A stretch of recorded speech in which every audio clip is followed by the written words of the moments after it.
Good afternoon, Children's Bureau. You've had a great day of learning today, and we are going to close off the day with this last dialogue with our amazing partners in the community.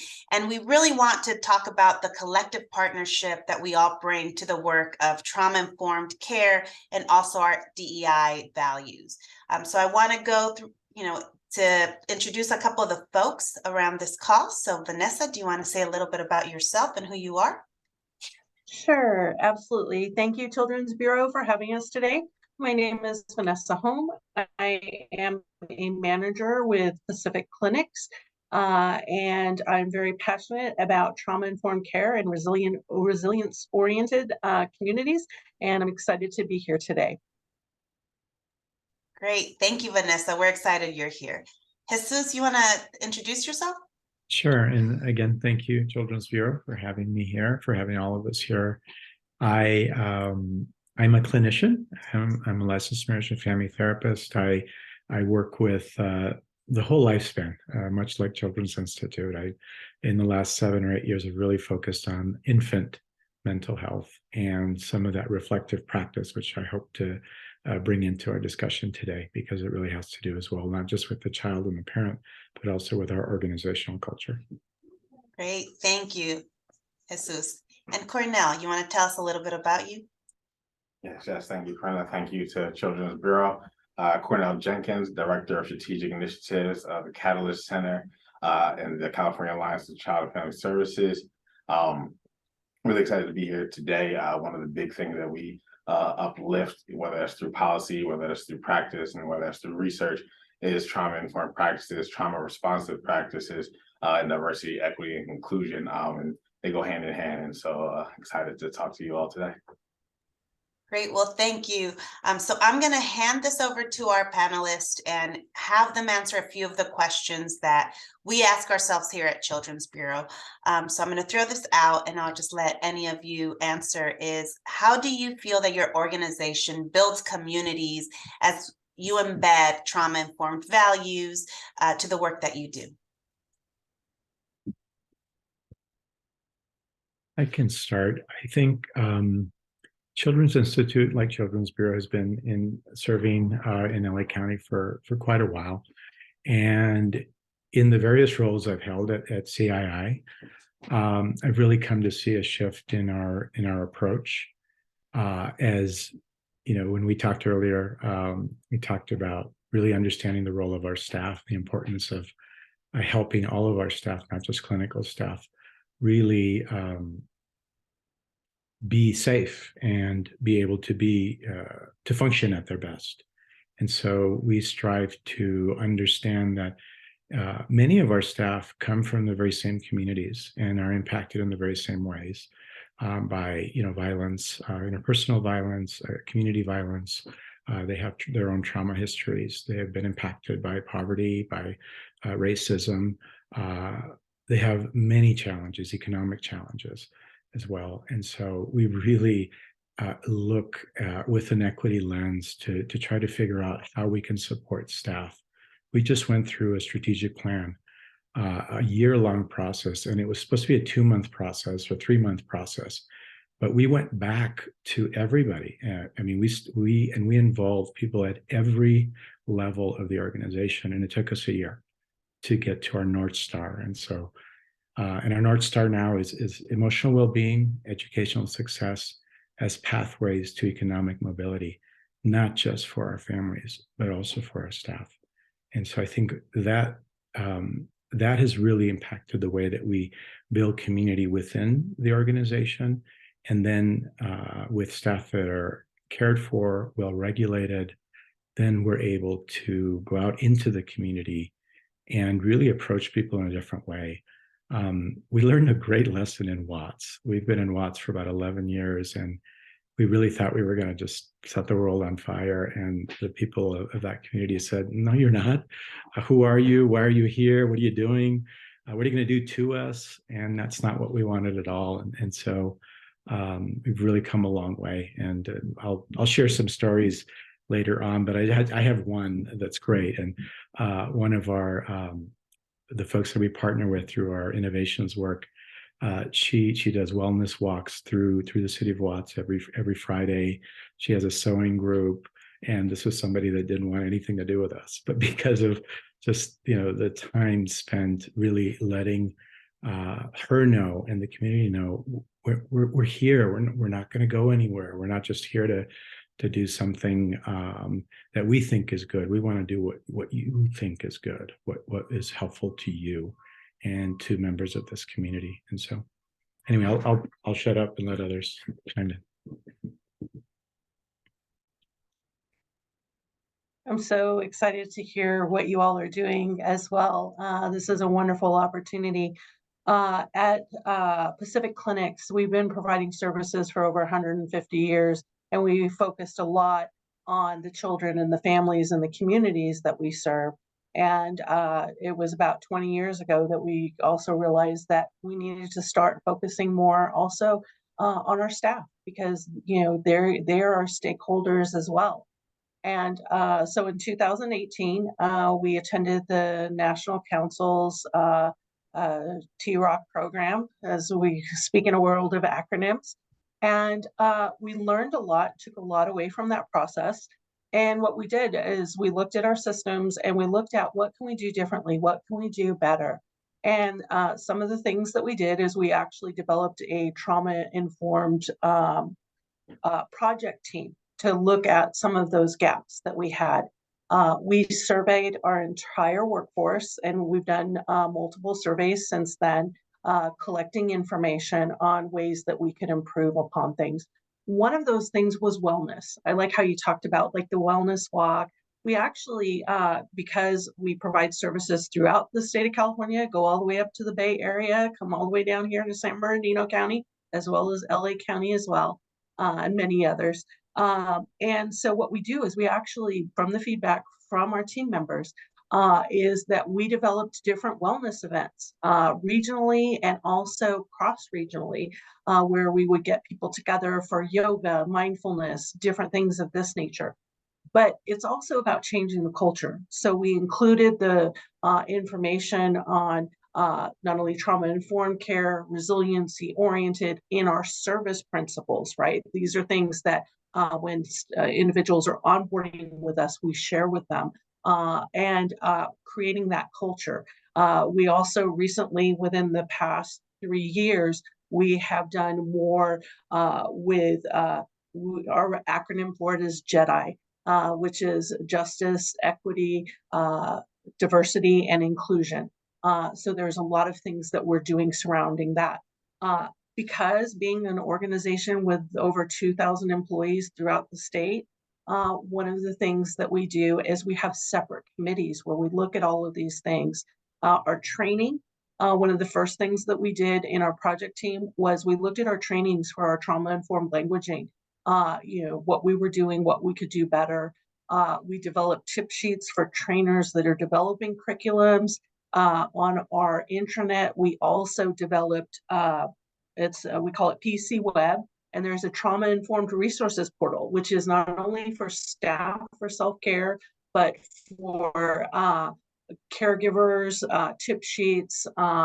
There's all different types of resources there, because we knew that we needed a comprehensive portal to put these things together to better support our teams and enhance the quality services that we provide. I'm super excited. New project. We've been working on a training. It's been approved.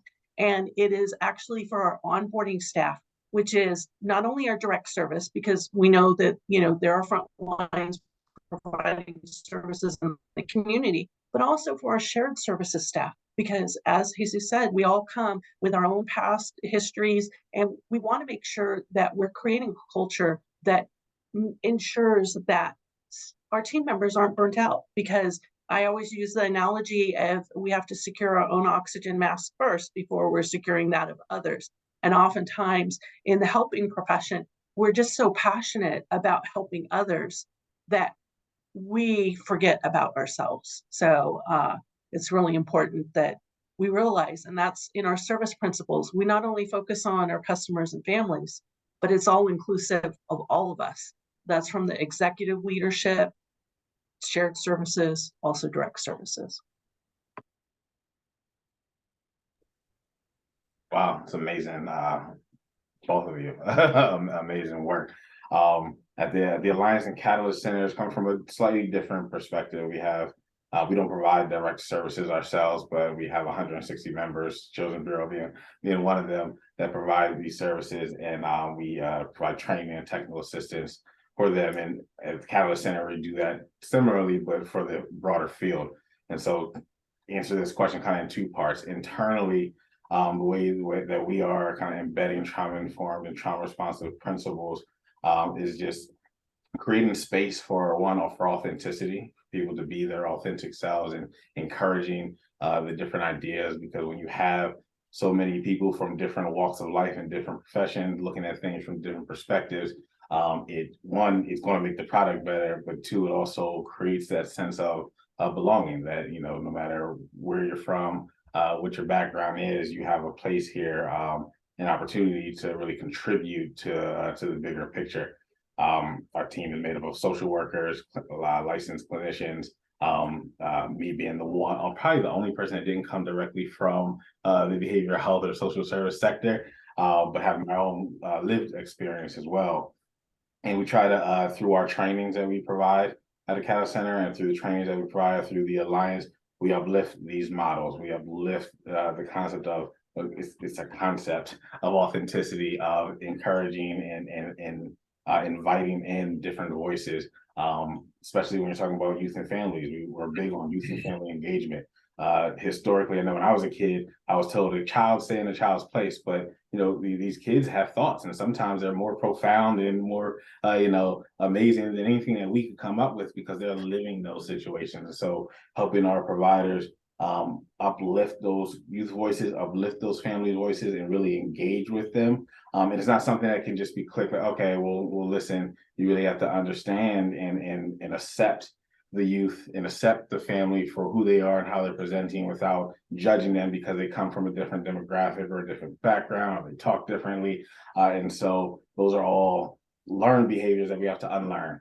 And so uplifting those type of models, because our profession isn't a typical transactional profession where there's a customer on the other side. There's a life on the other side, and oftentimes a life that's looking to us as parents in some sense. And so building an actual community within the workforce, but also having the thought that the youth that we're serving are part of that community as well. The families of those youth are part of that community as well. The peer supports and the other natural supports that are in that youth's life is part of our community. And the only way that we're going to do the best that we can do for that youth or for that family is by leveraging all of those relationships and being open to accepting those. And so yeah, just constantly trying to uplift, engagement with families, engagement with the youth, and acceptance.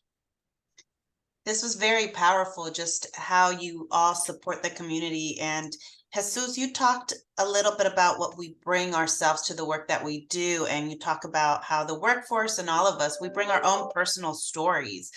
So let me ask you all, how do you create community in the role that you have at your organization? I think for me, I never envisioned myself in the role that I have as a vice president overseeing our mental health programming at Children's Institute. And I see that now as an advantage. Like I never wanted to be even a supervisor or manager, but then there was a need, and I had the capacity to do it and to grow and to learn. And I think the advantage is that I still see myself as a direct service staff in many ways. I still think about the work with the family in the room. And I think of our staff as, people who are not there to bring healing, but rather to support the families to heal.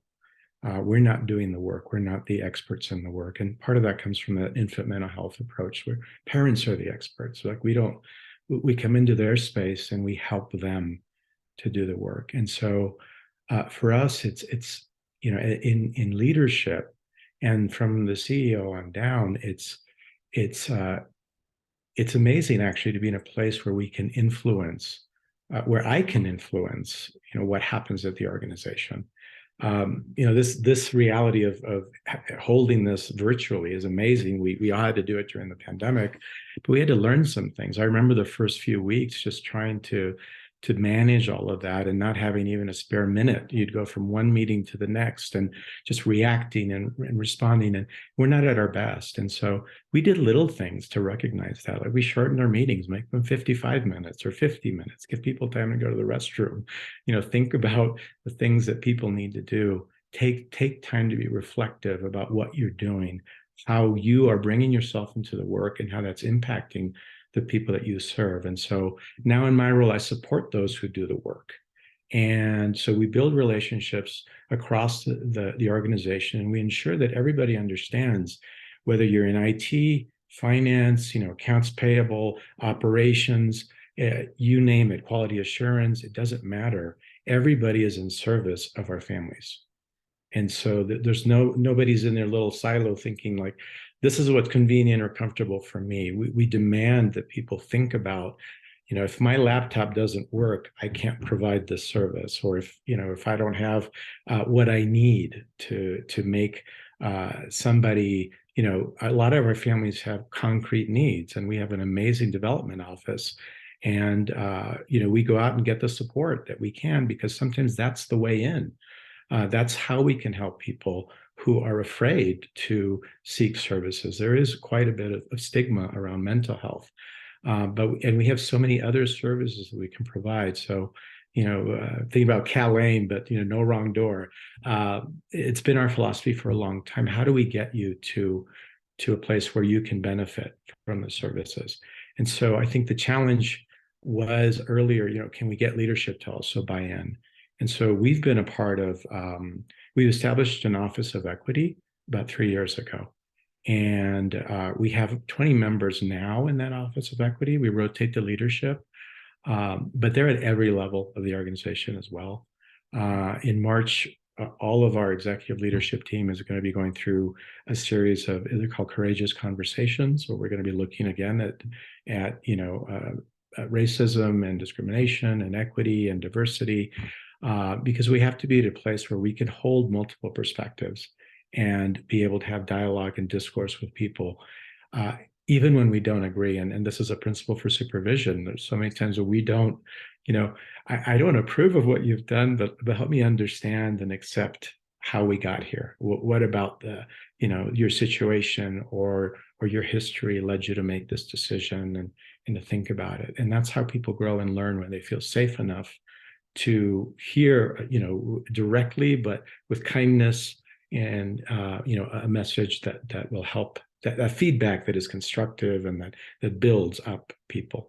And so I think we're trying at every level to think about people's story, and to help them stay as regulated as possible. My dream is to be chief regulation officer someday at CII or elsewhere. This idea of, because we're at our best then, when we relate well, and we are creative, because our brain works really well then. And because I think our organizations often, we get anxious, and there's a lot of anxiety, again, about Cal-Aim as an example, but we start acting as if we're resource limited. And instead of recognizing, we're talking about resilience, all of the strengths that are here.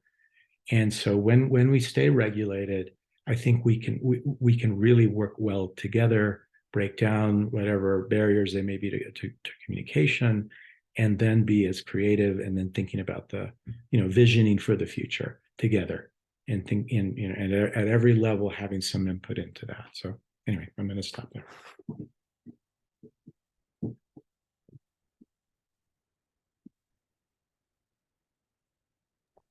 I can go ahead and jump in. And so, again, answer this question kind of in two parts: how we do it internally, and how we try to do that for our membership and really the field at large. Just really quick little backstory. So the Catalyst Center is currently structured, has only been operating for a little over 3 years. The Alliance for decades, but the Catalyst Center itself for about 3 years. When I joined, I think we had about 9 or 10 employees, which was in 2020. Fast forward to today, we have about 29 and still hiring a few more. in virtually. And so we're all in different locations. And so one of the ways that under leadership of our CEO, Chris Merton, with kind of my co-lead of the Catalyst, Alex Volpe, been very intentional about the time that we spend together. You're right, the meetings, it's a lot of meetings, especially virtually, you just throw meeting on meeting, but really taking the time to have check-in questions, to talk about our personal lives, not, you know, that dominate the conversation, but we are people. We don't stop being people when we show up to work. So even though it takes time, making that space to build those relationships with each other, we're also invested in this work. We're not doing it to get rich, that's for sure. So we're doing it because we have the passion for it. And that comes from our lives, that comes from our stories, that comes from our history and what we live on a daily basis. And so making space for us to allow humanness in the workplace. It sounds so like, but that's not the case, especially as a former attorney being in the legal field, definitely not the case. And so making sure that we create space for that. And then externally, again, going back to the trainings that we hold, the work groups that we hold, the learning communities that we hold, we make space for, again, that connection. We have our Teachable platform, which is our training platform that we use, and we post our trainers there, and we're just getting up and running, but I mean, we create opportunities for people to engage via comments and chats, almost like a social media type site. That way we can share in this work together, because it's not easy.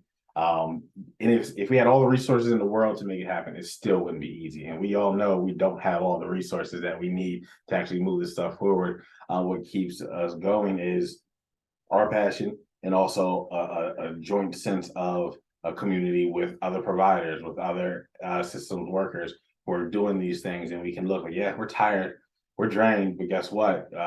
We got some tools, we got some resources to do that. We check in with each other, make sure that we're taking breathers and okay.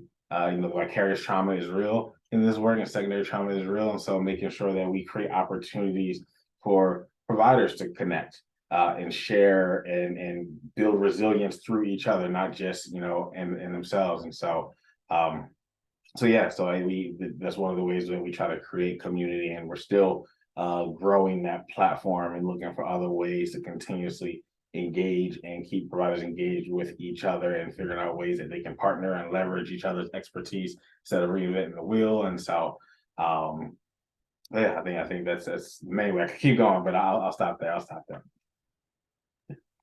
I'd just like to share that, you know, it's that sense of community.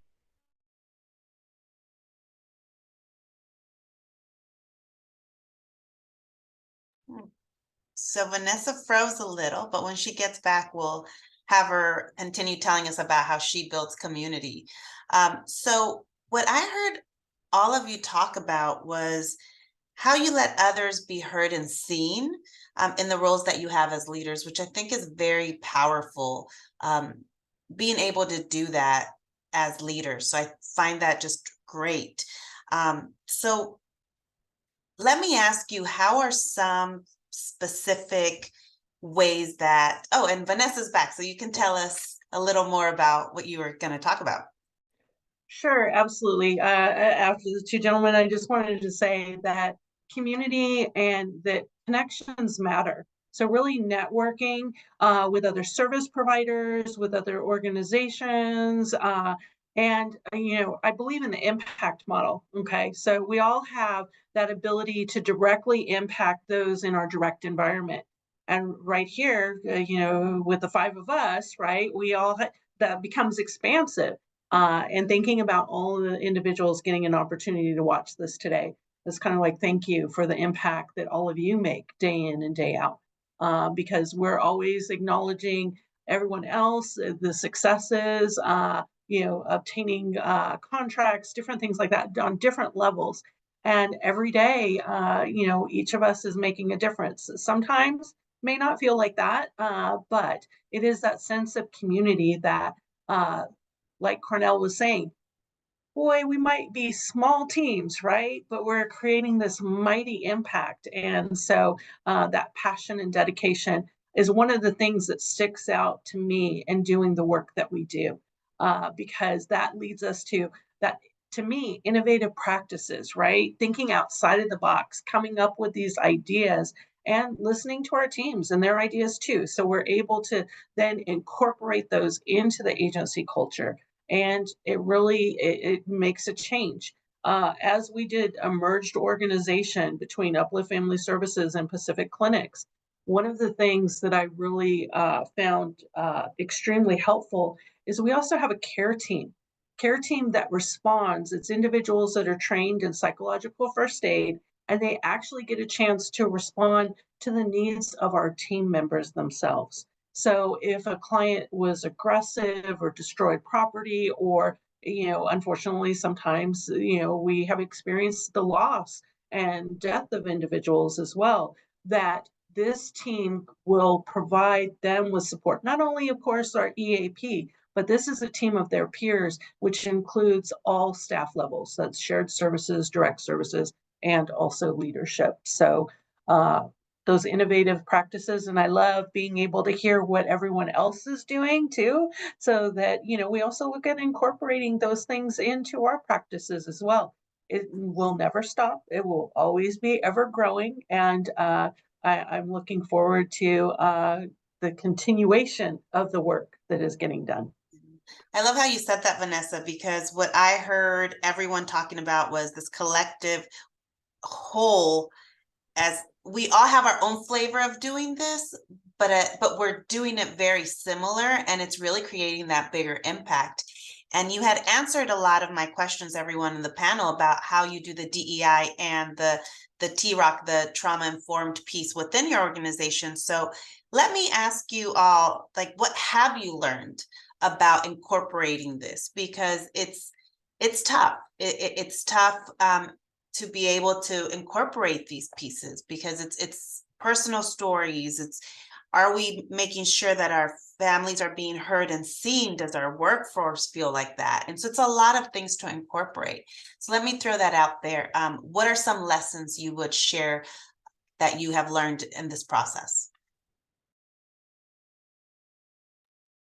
I can jump in. I know one of the biggest lessons I've learned is that once you think you have arrived, that's when the work really begins. It's when you feel like, oh, we got this DEI thing down, it's trauma-informed care down. No, that's when you really need to really dig in and dive deep in this.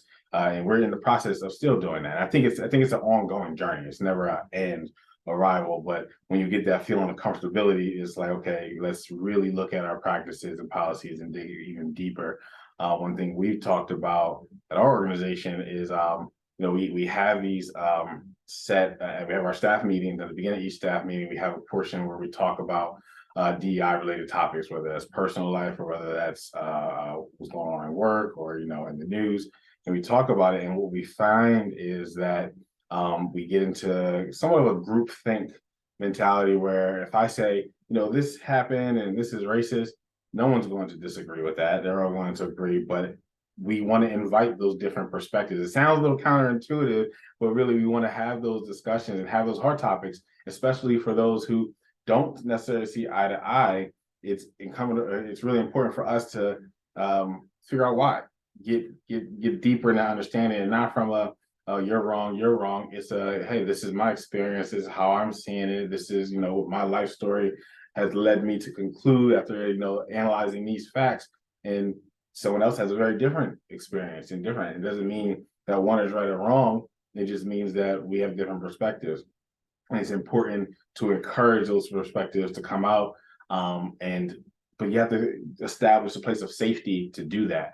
Because if you're not in a safe place, me saying this is racist and someone saying no it's not, and I don't know or trust or have any type of relationship with this person, it could be, I'm not going to give them the benefit of the doubt. Oh, you must be racist too. No, that's not how it is. And so digging deeper through that surface level DEI and really saying, okay, if we're about it, we're about hearing from all walks of life, even if a thought someone else has may be offensive to you.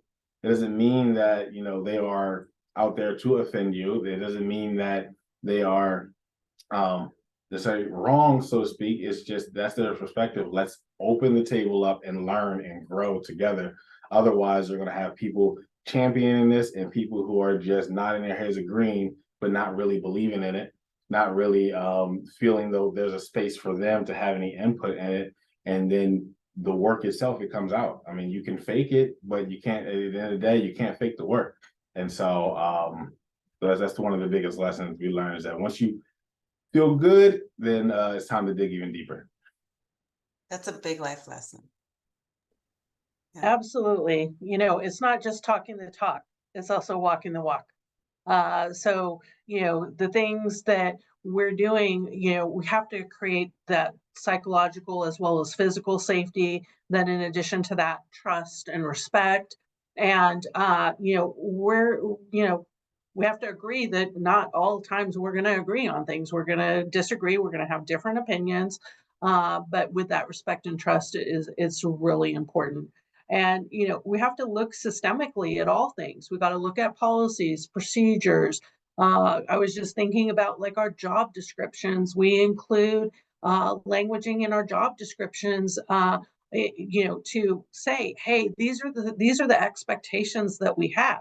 We've even gone as far as, in addition to working with human resources, on asking questions during the interview process, because we need to gauge, you know, kind of where someone's at, and also, you know, how we can best support them, bringing them on board, you know, with the team. And so I would say that one of the things that I've learned is that it is a heavy lift. No lie, it's a heavy lift.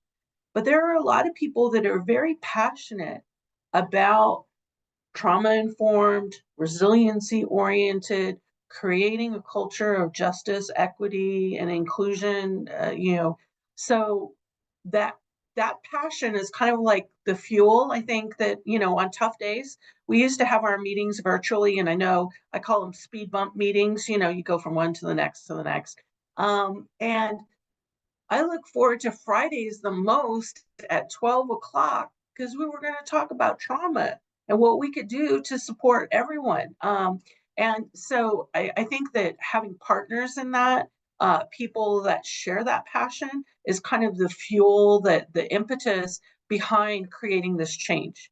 One of the professors at grad school said, Dr. Faith McClure said, "What do you want to do when you grow up?" I'm like, I don't know. And the word advocate came out of my mouth. And I love it, because I was like, then I had to figure out what that was. And it's being an agent of change. And it's that mentality of see something, say something. But not only say something, do something about it, you know, because we are all capable of influencing these changes to occur, regardless of what our position is within an organization. You know, it's like Jesus said, he didn't plan on, you know, going into that position. You know, and I think a lot of us find ourselves that way, in that it just becomes this natural progression of the passion and what we think and how we want to support all those that we serve. And that is not just our customers and our families, but it's our team members. I love what you said there, Vanessa, and like wholeheartedly agree. And Cornell, what you said earlier, it's yeah, when we think it's going well, it's when it's the work's just starting. And you know, we trained about, I don't know, 400 people. We had an anti-racist trauma-informed training, RD. It was a series of trainings. I don't know, 400 people probably in the course of a couple of years. But for some, it really felt like checking the box. Like, we're learning these ideas. Some of them had never heard them. Some of them just didn't relate to them. And it wasn't until we were able to really get into smaller groups and to really hear people's stories, hear their frustrations, hear their concerns, the challenges to even the organizational culture at the time, or their perception of it, and to recognize that, you know, as Vanessa said, we're all in a position to influence that, to make something different, whether it's within the group, you know, the small group that we directly influence, or the larger group where we have the impact. And so to recognize that it's important. And I think it's important for all of us to think about our own story and how we connect to, the injustices that others have, either that we've experienced, but more importantly, that others have experienced, and to see things from their perspective. So I think for us, all these we have something that's called equity chats, and they happen. It's informal, and it's a learning space, and it's been great because we get small groupings of people. It happens consistently, not always the same folks, but it's centered around a relevant topic that one of the staff will bring up, and how it impacts their work at CII, and how it impacts their idea of what they're going to do after CII or within the organization. But it gets people thinking about how they can make a difference where they are and beyond, because it's great to talk about all the things that we do in our wonderful agencies and all the wonderful work, but charity begins at home, right? It's really learning, how do we treat one another, how do we respect that we are different, and that we carry with us our own baggage, and we want to be able to understand one another and respect one another, our families, our culture, our needs, our dreams and goals. What are they? What do we aspire to?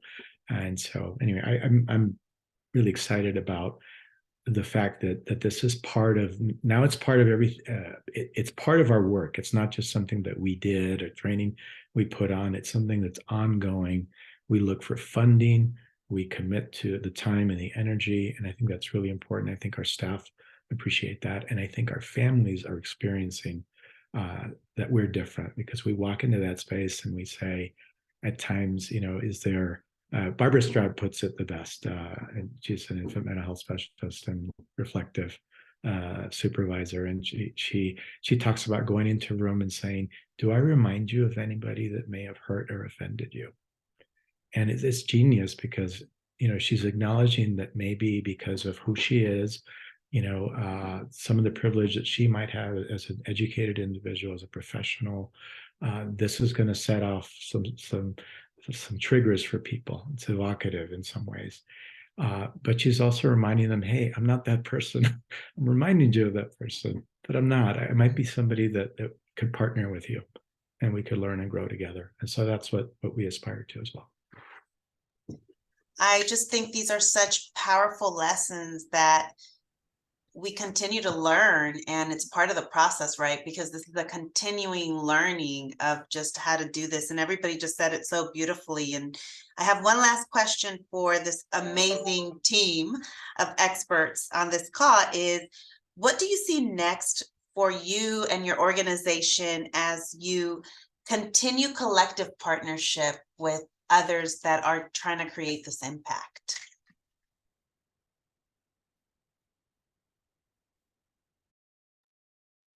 I can go ahead and jump in. I think we're one thing, maybe lots of things that need to be done, but one of the biggest things is really advocating for more supports for our staff, more resources for our staff.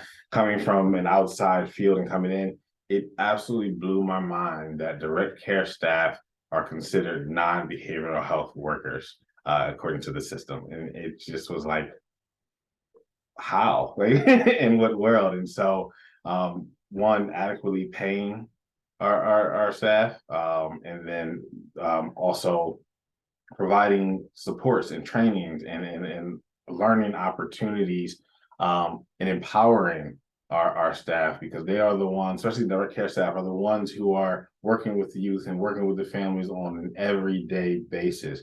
They're the ones who understand the youth and know the youth in a much more profound way than even a clinician who comes in and sees them for therapy, here and there. Wonderful work that our therapists do, not knocking them at all, but wanting to uplift our direct care staff and those who work with the youth and the families on a regular basis, and teaching them about their own trauma and about the trauma that they're seeing and how to properly understand how they're showing up and how they're responding to certain things that the youth and families are presenting. And I know some providers do a great job of that. Some providers don't even have the resources to even start to navigate that. And we try to do a little bit of that at the Catalyst Center, but a training here and there on Zoom isn't going to really embed this.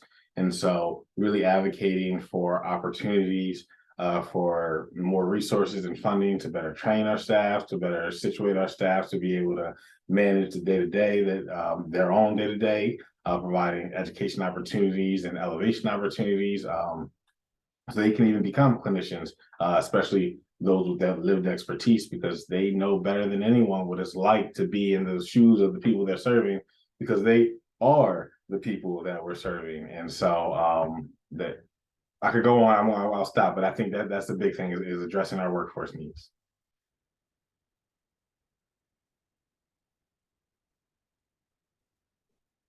Very well put, Cornell. Appreciate that. And I echo that sentiment. And I also think moving forward, we are, in development right now, providing more support to our shared services staff, meaning those that, are inputting, when we do reports and things like that, it's not that we're inputting just numbers, these are people's lives. And oftentimes our shared support staff are that first point of contact for our, either for our customers or for their families. And, they also carry their own trauma with them. And so how do we best support them? What can we do better or differently? And I think a big part of that is eliciting the feedback from those that are experiencing it, not just leadership rolling out decisions based upon what we think may be needed, but really putting our finger on the pulse and looking at, there are some systems that we can change, like increased pay or additional time off. That's one of the ones that we had focused on most recently. But creating that culture of self-care and wellness for all of our team members. It's okay to take a day off.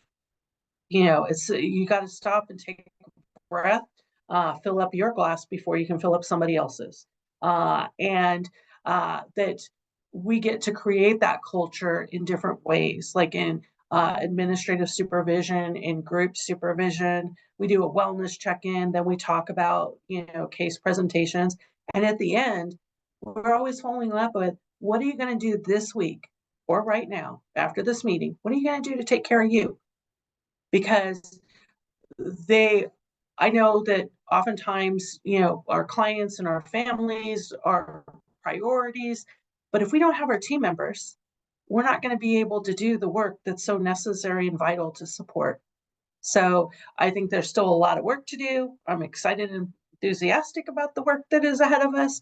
And I look forward to continued collaboration with not only all of those present here today, but also all of you in the audience watching us, because you inspire us to do better and to do more. I think one of the things that I've come to understand is that we're in a position to really affect policy and to be advocates. And when we band together, it's even more important. So I love, the Alliance is here, and, we're a member of AXA, and there's things that we've asked because as a collective, we've decided that this isn't right. This doesn't work. And I think we need to continue to do those sorts of things, whether it's for the workforce. I'm thinking, Vanessa, what you said. So often we ask and we encourage our staff, and we do what we can so that they engage in wellness, whatever it is, things that you mentioned. But we're in a system, that doesn't support that. There's a lot of things that we accept as normal, and it's not normal, and it's not healthy, and it's not good. And so that's where the advocacy comes in. The expectations that we place on them, without realizing sometimes, or even knowingly, that this is going to impact you, this work that you're doing. And we have our non-clinical staff. I mean, our receptionists here more than some of our staff sometimes, and they're impacted by that. Our front desk, our operations staff that are taking care of our facilities.